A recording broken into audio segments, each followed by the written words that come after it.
नमस्कार दोस्तों, आज मैं आप लोगों से बात करूंगा इस्लामिक नाटो के विषय में। आपको पता है अभी रिसेंटली एक एग्रीमेंट साइन किया गया है जो पाकिस्तान तथा सऊदी अरेबिया के बीच में एक रिसेंटली एग्रीमेंट साइन किया गया है जिसे हम स्टैटिक म्यूचुअल डिफेंस एग्रीमेंट के नाम से जा रहे हैं। कहा जा रहा है कि यह इस्लामिक नाटो के क्षेत्र में एक छोटा लेकिन महत्वपूर्ण कदम उठाया गया है।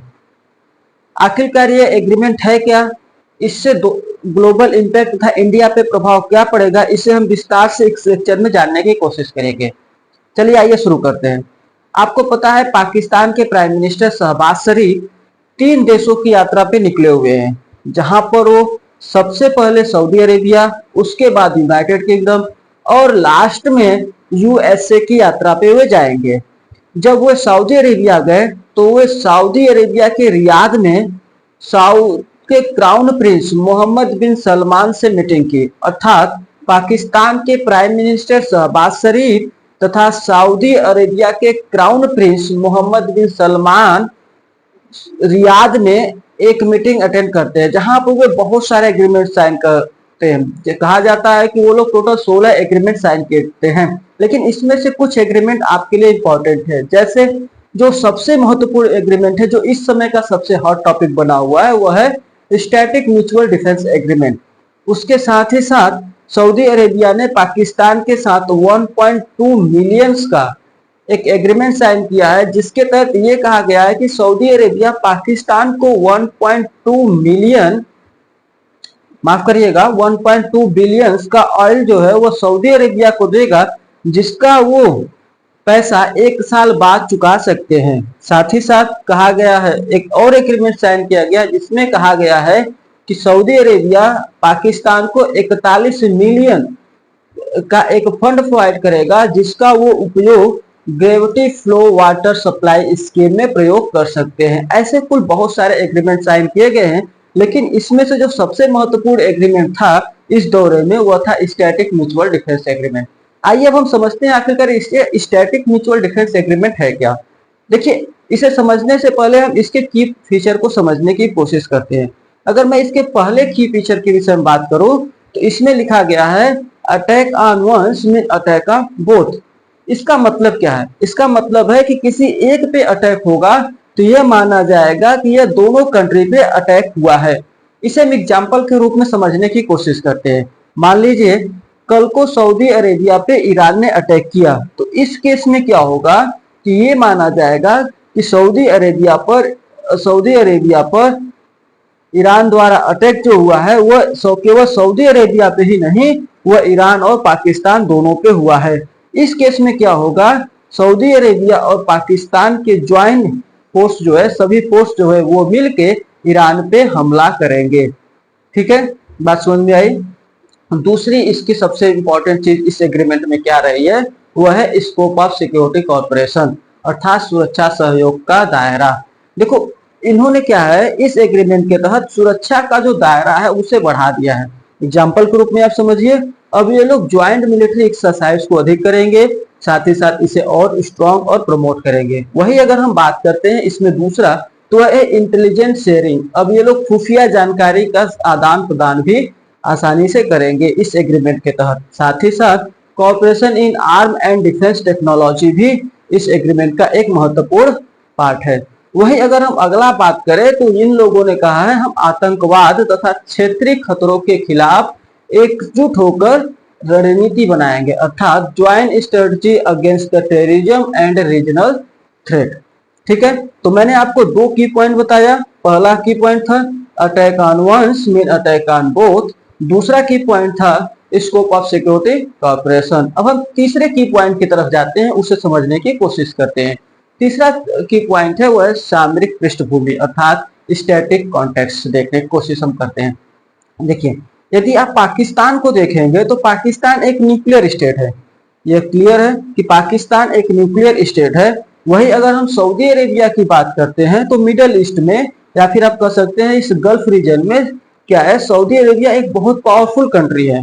मिडल ईस्ट में या फिर गल्फ नेशन में देखोगे तो सऊदी अरेबिया एक बहुत पावरफुल कंट्री है, और साथ ही साथ सऊदी अरेबिया के पास बहुत बड़ा ऑयल का रिजर्व भी है।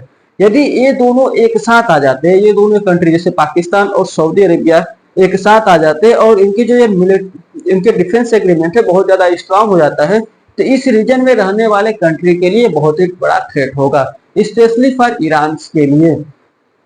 ठीक है, आइए हम इसे समझते हैं आखिरकार भारत का इस पे रुख क्या था। जो ये एग्रीमेंट साइन किया गया उसमें भारत का रुख क्या था। देखिए, जैसे ही यह एग्रीमेंट साइन हुआ उसके जस्ट बाद ही मिनिस्ट्री ऑफ एक्सटर्नल अफेयर के official spoke person Randhir Jaiswal आए। रणधीर जायसवाल यह वही है जो यूपीएससी के 1998 के एक आईएफएस ऑफिसर है।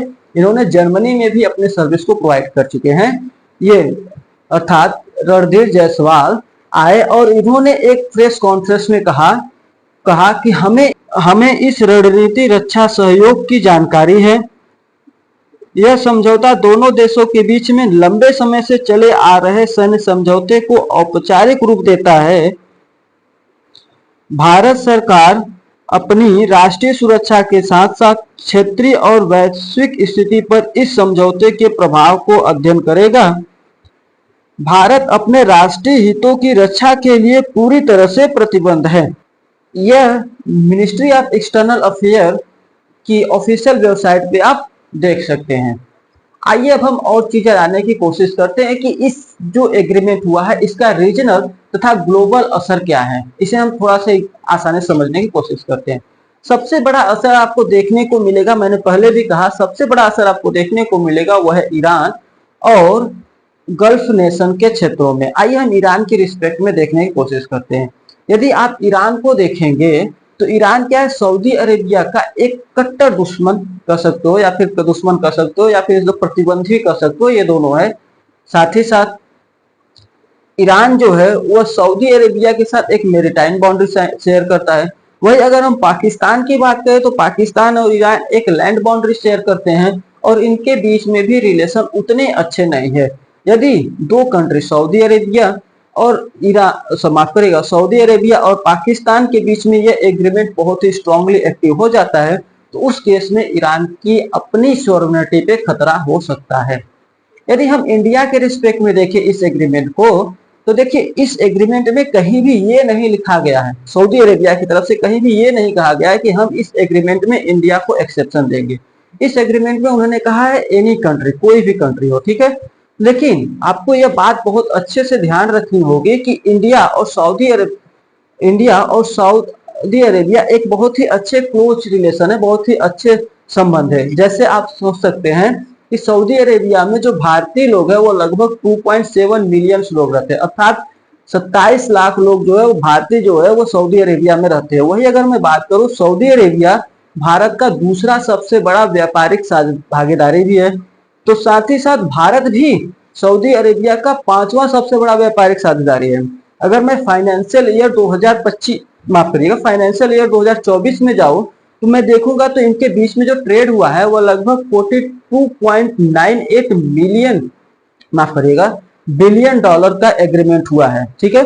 42.89 बिलियन डॉलर के आसपास का एग्रीमेंट हुआ है, का ट्रेड हुआ है इन दोनों के बीच में। अगर पाकिस्तान की देखें तो पाकिस्तान में एक्चुअली क्लियर डाटा नहीं है, लेकिन पाकिस्तान में अगर देखेंगे तो वहां पे लगभग 3 से 4 बिलियंस के आसपास का डॉलर का ट्रेड होता है। अर्थात इनके बीच में जो ट्रेड है वो सऊदी अरेबिया इंडिया के रिस्पेक्ट में जो ट्रेड है वो बहुत ही अच्छा है, इसका रिलेशन ही बहुत अच्छा है। लेकिन हाँ, अगर ये एग्रीमेंट साइन हो जाता है तो इंडिया के लिए भी थोड़ा बहुत खतरा हो सकता है।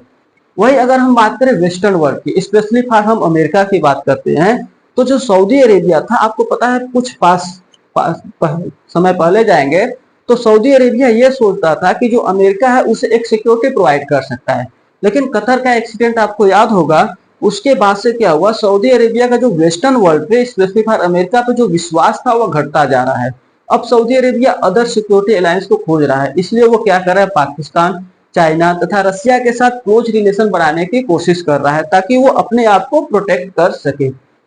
यदि आपको ये लेक्चर अच्छा लगा हो तो प्लीज शेयर एंड सब्सक्राइब।